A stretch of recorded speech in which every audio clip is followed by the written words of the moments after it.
Imagine being a soldier in the middle of a rain-soaked battlefield during World War II. Your uniform is soaked, your rations are damp, and every attempt to start a fire with conventional matches fails. Staying warm, cooking food or boiling water becomes a matter of life and death. In this desperate scenario, soldiers relied on a clever, nearly forgotten method that required nothing more than a small tin, a few simple materials, and some know-how. This technique didn't fail under rain, mud, or snow, and it became one of the most reliable ways to produce fire when traditional methods proved useless. Today, we're uncovering this World War II tin method, explaining exactly how it worked, why it was so effective, and how you can use the same principles in modern survival, camping, or emergency situations. Fire was critical during World War II for warmth, cooking, signalling, and even morale. But, conditions were often extreme wet forests, muddy trenches, and icy landscapes rendered matches useless. Soldiers needed something reliable, compact, and easy to carry. The solution was an ingenious tin-based method that, transformed basic materials, cotton, wax, and tinder, into a fire system that could ignite even when soaked. Unlike conventional matches, this approach didn't rely on a chemical strike or fragile wood. It was resilient, reusable, and honestly perfectly suited for the unpredictable conditions of wartime. For modern survivalists, the lesson is clear. Understanding fire starting is about preparation and reliability, not just sparking flames. By studying these old methods, you learn how to create dependable systems that work in all conditions, far from modern conveniences. The method revolved around a small sealable tin, often the size of a sardine can, which held layers of prepared tinder.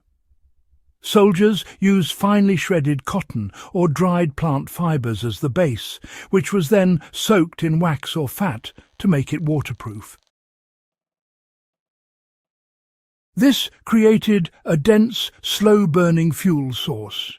When fire was needed, a small spark, produced with a ferrocerium rod, flint, or even a small chemical reaction, was introduced to the tinder inside the tin.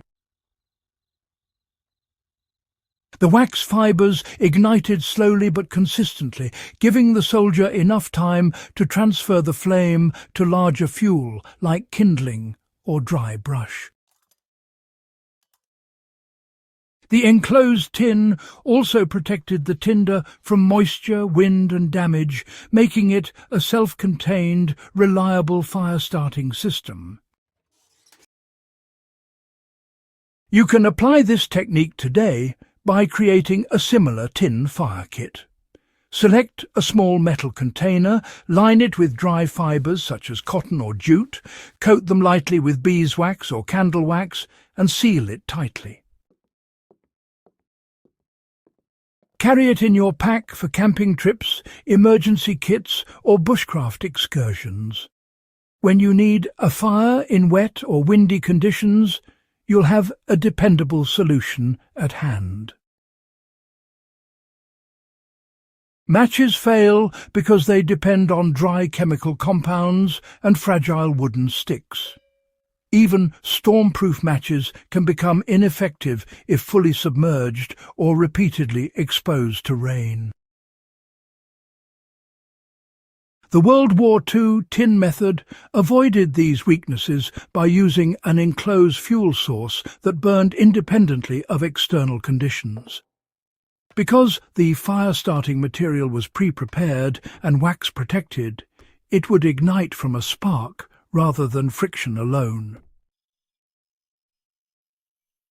Soldiers could rely on this system even in pouring rain, deep snow, or damp trenches, conditions where conventional methods would fail completely. For modern users, this shows the value of preparation over improvisation. By creating a self-contained fire-starting system ahead of time, you eliminate the uncertainty of needing dry fuel or ideal conditions, which is honestly essential for survival, camping, or bushcraft tasks.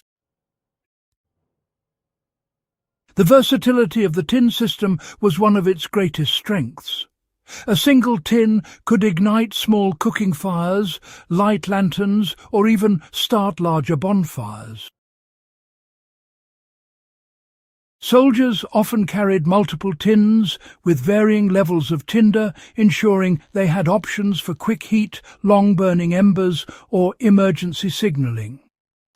Some units even added small chemical accelerants or tightly rolled paper to increase burn time. Modern practitioners can replicate this adaptability by preparing several tins with different compositions.